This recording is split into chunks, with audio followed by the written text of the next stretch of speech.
have with us today Dr. Rupa Shivashankar, who is a senior scientist at ICMR, specializing in non-communicable diseases research with 15 years of experience. Dr. Shivashankar has published approximately 80 research articles in peer-reviewed journals.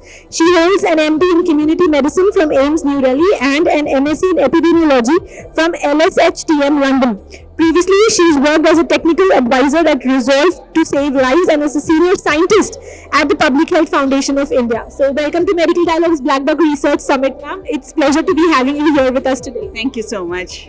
Great, ma'am. So, just a small question from you.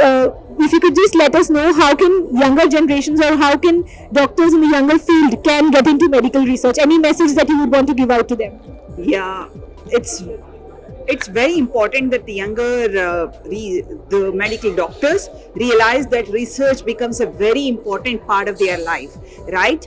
Even wherever they're working, whether they are clinician practicing in the clinics, or they're a surgeon or a plastic surgeon, Dr. Manish Shingle, who just spoke about, right?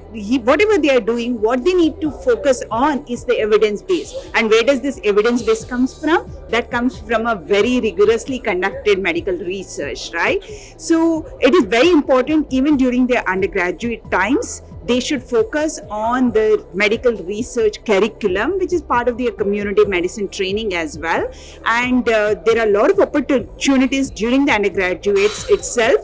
The Indian Council of Medical Research provides a small grants, a very small fellowships to the undergrad medical students in their second year, third year and fourth year. They can avail that and start developing their skills and interest in research. And definitely when they do medicine, when they do their masters, it's very important they do a rigorous thesis. Thesis should not be an eye wash. They do a rigorous thesis, learn that methodology. I think that will go a long way for in terms of building their medical research career. Very great. They're definitely very true, ma'am. Medical research has to go in academics as well. So it is an integration basically. Correct. So if more and more people get into research, that's how healthcare is going to evolve and develop in the near future as well. So research goes a long way and it's a vast field. So as and when, definitely as you mentioned, young professionals need to spread their wings and get into research more and more. Absolutely. Thank you so much. Thank you, ma'am, for joining us at Medical Dialogues, and we wish you all the luck. Thank you.